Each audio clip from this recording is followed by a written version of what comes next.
While Election Day has come and gone, a recount is underway in Pennsylvania's U.S. Senate race.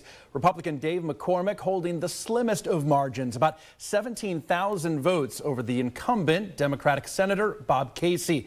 To explain more on what that means for Mercer County, we have Thad Hall, director of the Mercer County Board of Elections, joining us now. Thad, thank you for joining us.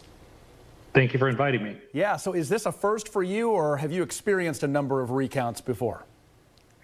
Well, Pennsylvania had a statewide recount in 2021 with a judicial race, and now it's having a one for the Casey U.S. Senate race. And also in 2022, we had one just in the Republican primary for U.S. Senate, which again involved Dave McCormick. So we're getting quite used to recounting his ballot. Yeah, not your first rodeo. So how does a recount work, or did it work? Are you guys done in Mercer County? We have not started. We're starting tomorrow. Okay. The way it works is rather simple. We take all the ballots that were cast in the election and count them again on a different type of equipment. So, for instance, we use a high-speed scanner to scan our mail ballots, and we'll use that scanner to scan our precinct ballots in this election. And then the ballots that we scan on our high-speed scanners on Election Day, they will be scanned on a precinct scanner for the recount. And so that's the way we do it. We just swap the equipment. Does it take a long time, a number of people? It does take quite a bit of time, just because there are so many ballots in the election.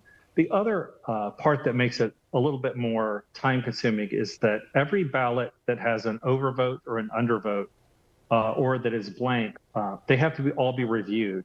And so we have bipartisan teams that will review every ballot that doesn't have a mark on it or that has too many marks. All of those will be reviewed by a bipartisan team, and then they'll make a decision as whether or not to count it or not.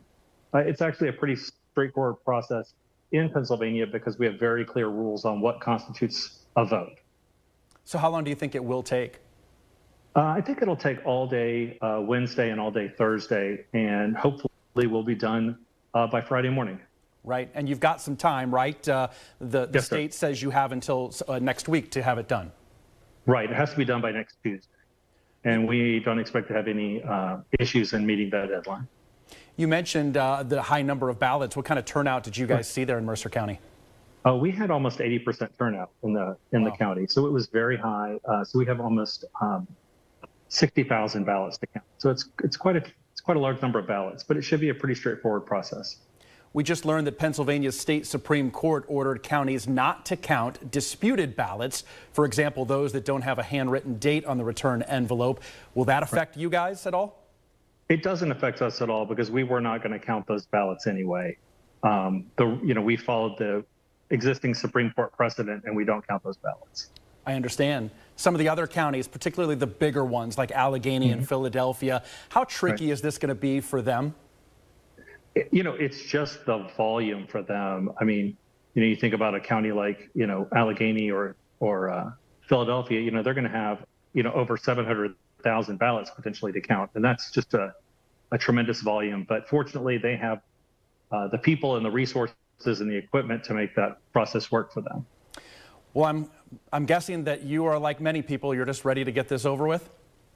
I'm so looking forward to Thanksgiving. You have no idea. Right. Thad Hall, thank you so much for joining us. Hopefully we will have an official result here soon.